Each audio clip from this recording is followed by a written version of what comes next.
no fizz whatsoever.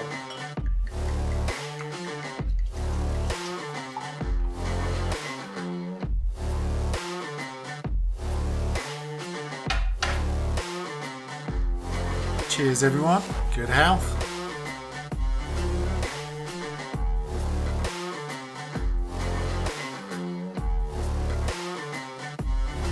Hi everyone, I'm Rob King and here we are for the retrospective. Today we are going to re-evaluate the winter warmer. We are going to look back at the vital statistics, the schedule and of course the cost per pint, and take some lessons learned from this winter warmer kit.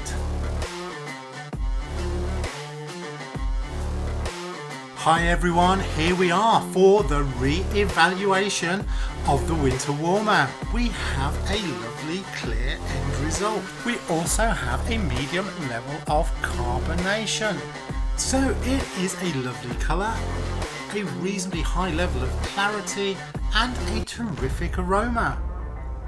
We do get plenty of malty forwardness and some interesting spices in there. They claim ginger should be one of them. It's definitely spicy. I'm not sure I can pull that out exactly. But of course it is in the taste that matters. So let's have another try. The immediate mouthfeel is quite lovely. It does have a slightly higher than anticipated level of bitterness though, and then some slight astringency on the back end that has smoothed out terrifically since we tried it last time. It is still there though, and that is providing something of an off flavour in the final taste. So bitterness is too high, bit of astringency is a problem. However, compared to our first try, it has improved on many levels, so perhaps it is just time heals all wounds, and we just need to give it a bit more of a chance.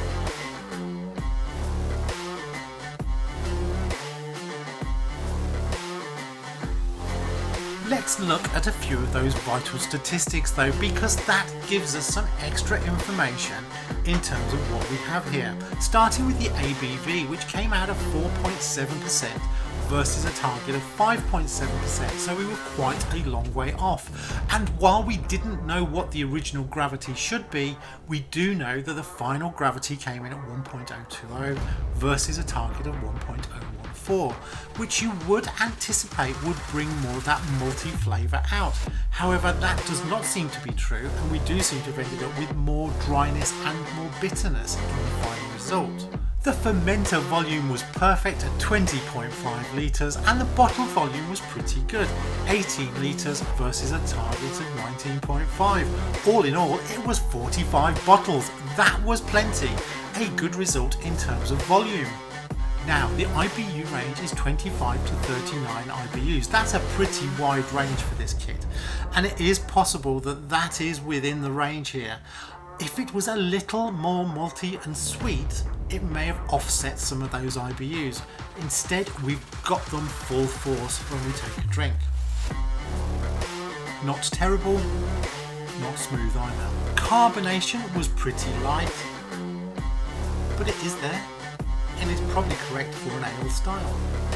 So, pretty good on that front.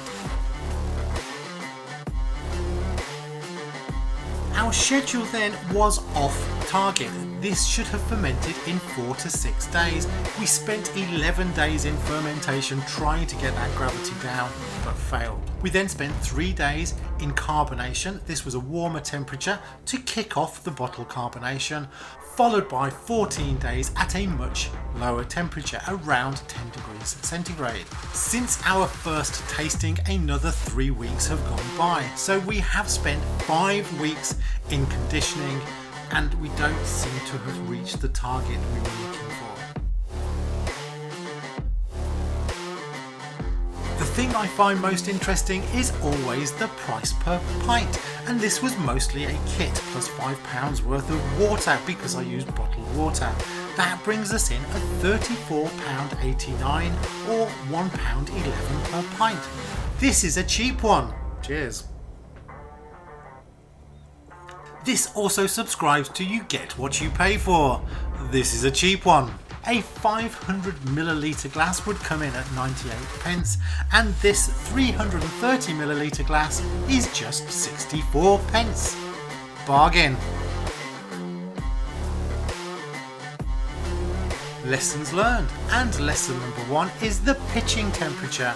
When we were ready to pitch, I checked the temperature and it was a little bit higher than you would normally pitch yeast at, so I left it alone. But this is a good example of the lack of fine detail in kits. If I hadn't known that, you would have just pitched. It was probably okay, but it certainly was high for a typical yeast. Lesson number 2 is all the tips and tricks for trying to get down to that final gravity. All of them failed. This was just a challenge. I just could not get to 1.014. This does seem to be a common problem in kits. Lesson number 3 was dilution, and of course I could have taken the easy option and just topped up to the appropriate volume. I should have done that. However, the calculation itself also failed to deliver the right result. There was a margin of error in there. So calculations or topping up, I certainly took the hardest and also non-correct route.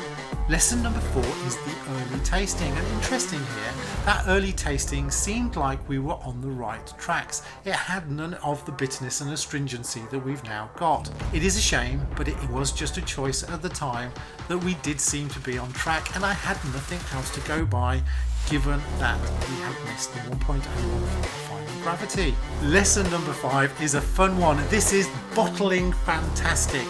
18 litres, 45 bottles. It was my biggest homebrew bottling day ever. Go me! Lesson number 6 is the use of spray malt for carbonation. Now carbonation has happened, but it's a little bit low, so I do think that perhaps I needed a bit more. The second problem with spray malt is that it mixes like concrete, and as soon as you expose it to air, it becomes very sticky and gloopy very, very quickly. Time is of the essence when you're using spray malt. Lesson number 7. Now here's an interesting question. Have I oxidized this brew? Now it doesn't taste like cardboard, but it doesn't taste like we're looking for either. There were many occasions during this brew that the lid was off. Either during the stages of trying to get the gravity down or the bottling stage, there was plenty of oxidization opportunities. I wonder. It was certainly a big risk, and some of that was astringent off flavours. Could that be oxidization? Which brings us to the final lesson, that astringency on the back end, the off flavours. It does seem to be conditioning out a little bit, which I'm pleased about. But here we are, 5 weeks of conditioning later, and it's still there. So I'm thinking we are probably running out of time for anything to change. However, I've got 45 bottles. I've got plenty of time to wait, just to hope that that all works out in the wash. Fingers crossed. Well, this is not one of the most successful homebrews. In every way but taste, it is actually pretty good. I am going to give it a bit longer, but it's now a long shot, but it just might work. Oh well, back to all grain for my next beer, and I will try out another kit in the future, but I think I need some time off for a while. Good health everybody, thank you for watching, do like and subscribe, do comment, cheers, happy Christmas. About 4 weeks ago, I was given the suggestion to give it another try, warm these up for a bit, and I have. I bought them indoors, and that was about 4 weeks ago. Yesterday, this went back in the fridge. So, we're going to see if the reconditioning of the winter warmer has made any difference.